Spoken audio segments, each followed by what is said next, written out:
চেয়েছিলাম, কিন্তু আমাদের গতকাল অবধি সময় দেওয়া হয়নি। আজকে আমাদের সময় দেওয়া হয়েছে। আজকে আমাদের সময় দেওয়া হয়েছে কেন? তার কারণ হাজারে হাজারে আমরা এখানে এসে জড়ো হয়েছি বলে। আমরা যদি না আসতাম তাহলে কিন্তু আমাদের নবান্নয় যাওয়া হতো না। ফলে আমাদের অনেকের মনে হয় যে কি দরকার এত কষ্ট করে কলকাতায় গিয়ে।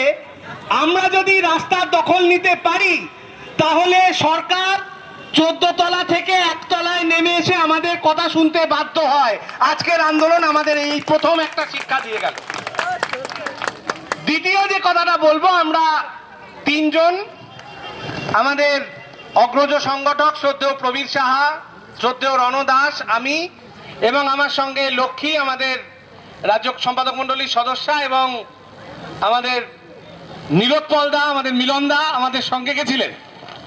তো আমরা এই 5 জন গিয়ে দেখা করেছিলাম। এখন রাজ্য সরকারের তো বোঝেনি। প্রথমে একটা কথা বলবো, স্থানীয় পুলিশ প্রশাসন আমাদের সহযোগিতা করেছেন, অত্যন্ত আন্তরিকতার সঙ্গে ওরা আমাদেরকে নিয়ে গেছেন এবং সহযোগিতা করেছেন। ওদের প্রতি আমাদের কৃতজ্ঞতা থাকবে এবং আমরা এটাও আশা করব যে আগামীতে যখন আন্দোলন আরেকটুখানি আমরা আরেকটু তীব্রতা বাড়বে তখন ওরা আমাদের প্রতি সহযোগিতা করবেন। দ্বিতীয় যে কথাটা বলার, ওইখানে যা হয়, 1 জন দেখা করতে দেবে না, 3 জন দেখা করতে দেবে না, এই সমস্ত একটা পরিস্থিতি তৈরি হয়েছিল। কতজন দেখা করবেন? ওদের নাকি, ওদের বক্তব্য আপনারা 1 জন চিঠি জমা দিয়ে চলে আসুন। এবং আমরা যারা প্রতিবন্ধী ছিলাম আমাদের বলছে আপনারা প্রতিবন্ধী লোক, আপনারা গিয়ে করবেনটা কি? 1 জন আপনাদের সঙ্গে যারা আছে তারা চিঠি জমা দিয়ে চলে আসুক। আমরা বলেছি আমাদের সবাইকে যদি না যেতে দেওয়া হয় তাহলে আমরা যাবো না, চিঠিও জমা দেবো না। শেষ অবধি পুলিশ প্রশাসন আমাদের কথা শুনেছেন। আমরা গিয়ে চিঠি জমা দিয়েছি। আমাদের বক্তব্য আমরা বলেছি, সরকারি আধিকারিক যিনি আমাদের চিঠি গ্রহণ করেছেন।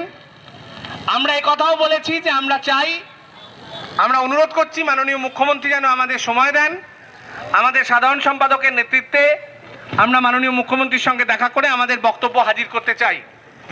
যে সরকারি আধিকারিক আমাদের বক্তব্য শুনেছেন, আমাদের মানবিক ভাতা বাড়ানোর যে দাবি 5,000 টাকা করা এবং জিরামজিতে আমাদের যে 125 দিনের কাজ সুনিশ্চিত করা এবং তামিলনাড়ু সরকারের নির্দেশিকা কার্যকরী করা, এই সমস্ত আমাদের যে তামিলনাড়ু সরকার যে নির্দেশিকা দিয়েছে এ রাজ্যেও সেটা কার্যকরী করা, আমাদের এই সমস্ত যে দাবি দেওয়া সেটা সরকারি আধিকারিকরা মনোযোগ দিয়ে শুনেছেন এবং তারপরে তারা বলেছেন তারা সংশ্লিষ্ট দপ্তরগুলোকে পৌঁছে দেবেন। আমরাও বলে এসেছি যে আপনারা শুনলেন, সংশ্লিষ্ট দপ্তরগুলোকে পৌঁছে দেবেন। আমরা আপনাদের কথায় বিশ্বাস করতে চাই।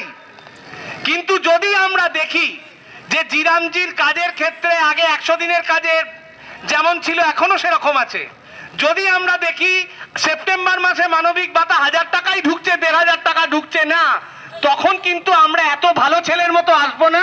তখন কিন্তু আমরা আরেকটু আমাদের মেজাজ অন্যরকম হবে এবং তখন কিন্তু আমরা আমরা বলবো সরকারের আধিকারিকদের আমাদের সঙ্গে দেখা করতে হবে। এইটুকুই আমাদের কথাবার্তা, আমাদের আপনাদের কাছে অবগত করার। আপনারা সবাই এতক্ষণ আমাদের জন্য অপেক্ষা করেছেন, আপনাদের জন্য ধন্যবাদ জানাই। এই প্রাকৃতিক পরিবেশের মধ্যেও আমরা সবাই মিলে স্বতঃস্ফূর্তভাবে এই কর্মসূচিতে যোগদান করেছি এবং আমরা একটা কথা বলবো যে এই কর্মসূচি আমাদের সফল হয়েছে এজন্যে যে আমরা সরকারকে আমাদের কথা শুনতে বাধ্য করতে পেরেছি এবং আমরা এটাও আশা করব যে আমাদের এই কর্মসূচি, যেটা মাননীয় সাধারণ সম্পাদক বলছিলেন, আমরা যখন যাচ্ছিলাম তখন শুনছিলাম যে গতকালই মাননীয় মুখ্যমন্ত্রী বলেছেন যে যাদের অন্তোদয় কার্ড আছে তাদের সবাইকে 125 দিনের কাজ দেওয়া হবে।